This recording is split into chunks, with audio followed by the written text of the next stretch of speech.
My name is Shatea Williams, and today I will be showing you how to correctly complete the Virginia Medicaid DMAS-7 form on behalf of Moms in Motion.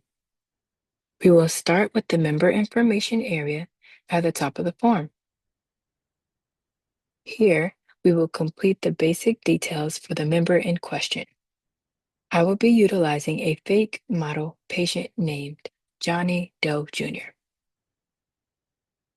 Begin by entering the patient's name, their date of birth, and address. Next, enter the parent or guardian's name and address, and the primary care physician's name. You will also need to fill out the Medicaid ID and indicate whether the patient is a male or a female. In our scenario, the patient is a male. After choosing the gender, you will list the member's phone number, the parent's phone number, and select whether this is a protective service case and add the PCP's phone number. Next, we will move to the referral source section of the form. This section needs to be complete in its entirety. We will fill this out by completing the following information. You want to list who the referral was completed by.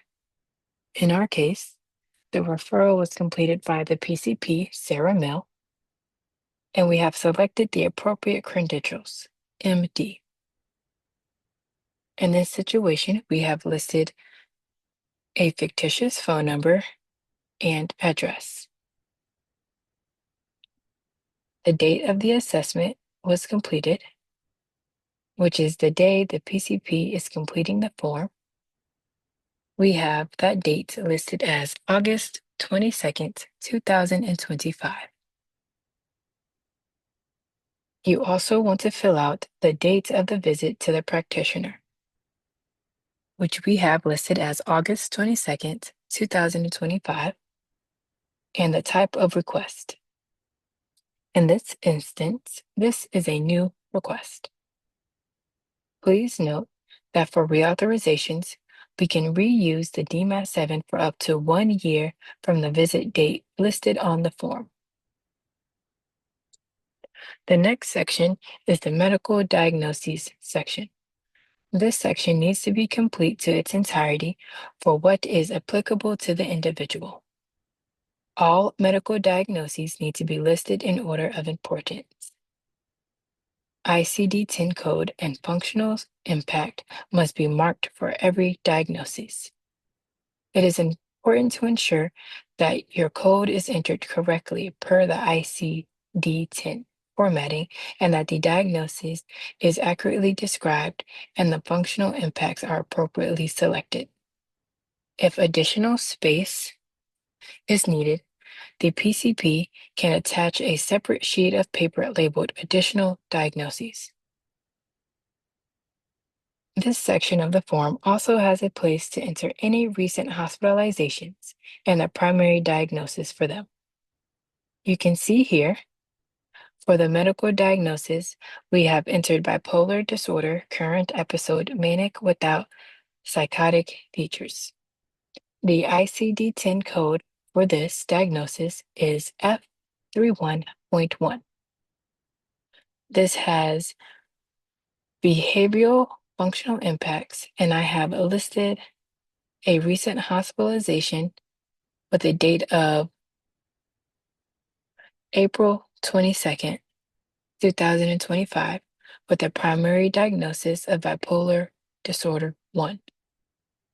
Any recent hospitalizations need to be completed if applicable. The next section of the DMAS-7 is on activities of daily living. All activities of daily living must be documented. Remember that 3 of the 6 ADLs must be highlighted to show the client's need for assistance in order to qualify for the EPSDT program. To be eligible for the EPSDT services, three of the ADLs must be met: bathing, dressing, transferring, eating and feeding, continence and toiling, and ambulation. Three of these must be labeled as limited assistance or higher, depending on the level of supports necessary. Remember, this is for the EPSDT program or services. As you can see, I have listed independent for bathing, independent for dressing, and so on, with only one mark in each section. As a result, the form will not need to be modified later. The next section is behavioral supports. All behavioral supports on the DMAS-7 must be noted, one frequency for each task and one for each support needed: school, work, home, public, social. There is also a section on mental health and substance misuse that must be filled out depending on whether it relates to the patient. In this situation, we've given the frequency and degree of support needed for each of the options for school, work, home, and public and social. Below is the previously mentioned section on mental health and substance abuse. In this scenario, we are dealing with bipolar 1 condition. Therefore, we will select mental health. You may also notice that we have chosen that they are presently taking medication but not receiving mental health, DD, substance use disorder treatment.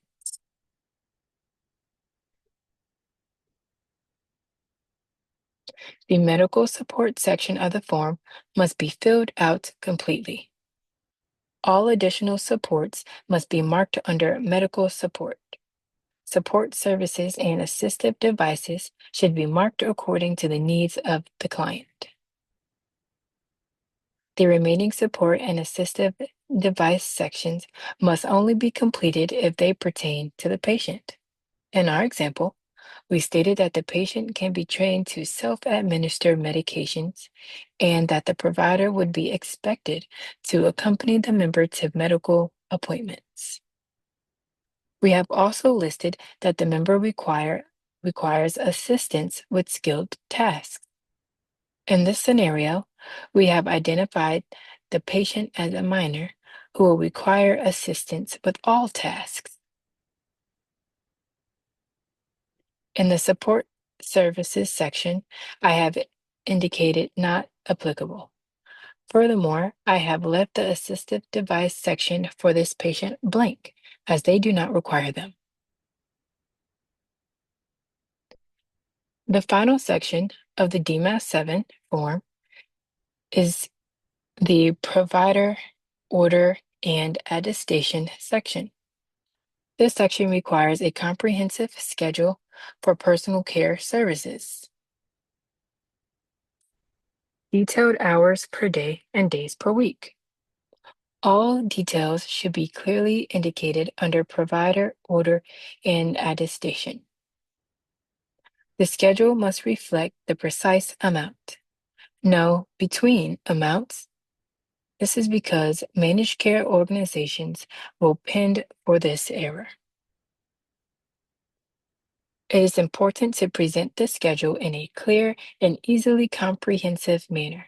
If you refer to this form, you will notice that we have indicated that the provider care services are for 6 hours per day, 7 days per week, with the requested shift being from 8 a.m. to 2 p.m. Additionally, only a medical doctor, doctor of osteopathic medicine, physician's assistant, or nurse practitioner is authorized to review and sign a DMAS-7 form. The date and MPI number must also be completed. If either is absent, our admin team will return the document to the PCP for corrections. The next form that we will review is the EPSDT Progress Notes form. As of August 2025, we implemented a Progress Notes template to facilitate the additional information needed for reauthorization according to the DMAS-7 form. This template will be attached to the DMAS-7 and sent by the admin team to the PCP's office 60 days before the member's reauthorization date.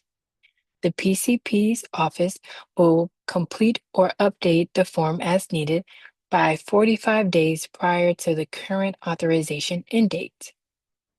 This gives the field team time to finalize the DMAS-7A plan of care and prepare for reauthorization 30 days before the end date. By following this timeline, the plan of care will be ready for submission to the approving authority when 30 days remain on the current authorization. This document includes 3 questions following the demographic information for the PCP to complete and sign off on. The admin team will need to review this to ensure it is complete before uploading the DMAS-7 into WISE. Thank you. And this concludes the instructional video on Virginia Medicaid DMAS-7 and progress notes presented by Moms in Motion.